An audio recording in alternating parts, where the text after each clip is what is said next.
Does everyone know what upselling means? Okay.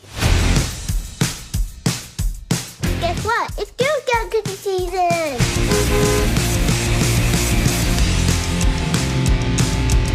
When you're selling Girl Scout cookies, you have to set your goals. My sister went to Europe, and that's where I'm going to.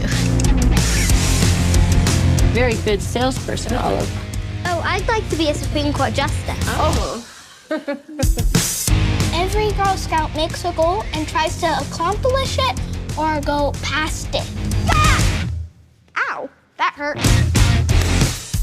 My goal is to get strong enough to pull that big wagon. Chugga, chugga, chugga, chugga, chugga. Hi, I'm Elise Chaffins, and I'm joined today by Alysa Nahmias to talk about her new film, Cookie Queens, coming to theaters on August 7th. Thank you so much for joining me today, Alysa. I really appreciate it. Thanks, Elise. It's great to be with you. Yeah, wonderful. So I was never a Girl Scout, and so I didn't really understand just how intense these cookie sales could be, both for the girls and their families. Can you talk about what you learned about that process through your work on this film? Totally. So I wasn't a Girl Scout either, so I learned a lot in making the film. And it depends on the family, I'll say. It depends on the family, it depends on the troop. So not all Girl Scouts go this hard. But in setting up this film, I wanted to find girls who were particularly passionate about cookie sales. And so we're going to something of the extreme of Girl Scout cookie sales. And they do go hard. I mean, our crew would be out there for 10-hour days sometimes, and they were like, "You're leaving already? We're still selling." So they do a lot, and the girls often love it, and sometimes it's hard. As you see in the film, the pressures can be real, and the things people say to them can be bordering on inappropriate. Or totally inappropriate. And, I think that they also get a lot of joy and friendship and sort of connection and experience from doing this real life interaction. Yeah. So you've obviously worked in a lot of documentary space before. Can you talk about what it was like filming this, especially with so many young girls? And because I imagine that's a bit of a unique challenge in like creating a film like this. Totally. I mean, it was great to work with kids. It meant that spending even more time off camera, like just to build trust and have fun and be together and get to know each other in a good way. And then also, but then it wasn't necessarily a challenge. It was more like it actually made it a little bit easier, dare I say, because there's not a kind of blur between, it's a little blurrier between like reality and imagination and play. So like there was just a fluidity to when the cameras were on or off, and they're already doing that with their cookie, selling. They're sort of putting on a uniform and performing femininity in a role. And I thought that was interesting. So we get to see that flow and that fluidity. And they really rolled with it, especially over time. Like some of the more intimate scenes in the film around girls talking with their friends or their family members about some of the challenges they're facing, like those did happen after we had been together for weeks and weeks, really tracking them and getting to know each other, where, as they put it, they felt like our crew was just family. We were a small crew, it was just 5 of us who filmed everything. Oh, okay. Yeah. So that kind of plays into my next question, which is what made you choose this more kind of fly on the wall approach rather than a more traditional kind of interview situation? I've worked in both modes, and interviews are interesting, but for this one I wanted to be in the girls' perspectives. I didn't want it to feel like an adult, perspective. And so even sometimes the parents are framed out like Charlie Brown style, where the parents are coming into a frame, but we're not focused on them, or they're down at the girls' level when we do see them. And that was important to me. And so the observational style felt natural for that. It felt like a present tense story where we're like watching the girls in action, watching them in their lives, and with them, and they feel we're seeing their agency and seeing that, as opposed to someone else telling me about that. And I was just it wasn't really, the film is not really about Girl Scouts or cookies, even though it very much is. That's the premise. But I wasn't interested in like getting doing something comprehensive about the organization. This was about girlhood. Yeah, yeah. Well, and that leads really into my next question, because I really appreciated that this movie shows how early girls are conditioned to rely on their looks for sales, and how there's almost this like MLM kind of vibe. Not exactly, but you have some of that of purchase enough or sell enough and you get these fabulous prizes.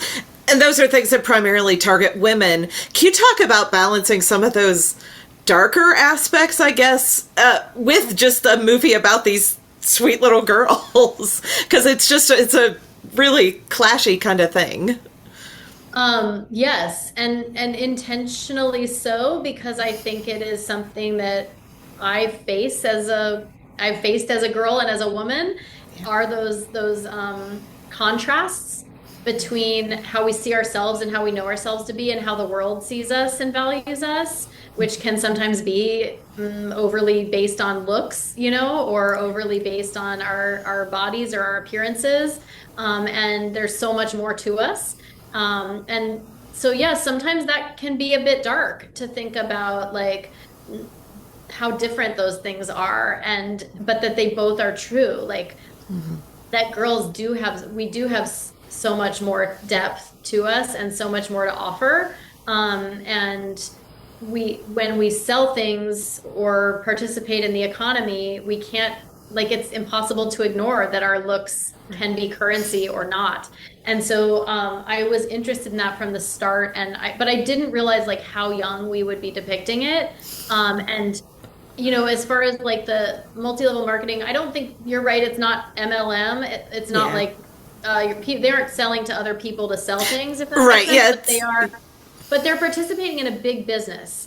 And that's the thing. It's like, it's not exactly entrepreneurship. Of course, if you work for any company, whether it's Girl Scouts or Amazon or whoever, you can apply those skills to entrepreneurial work later on if you want to.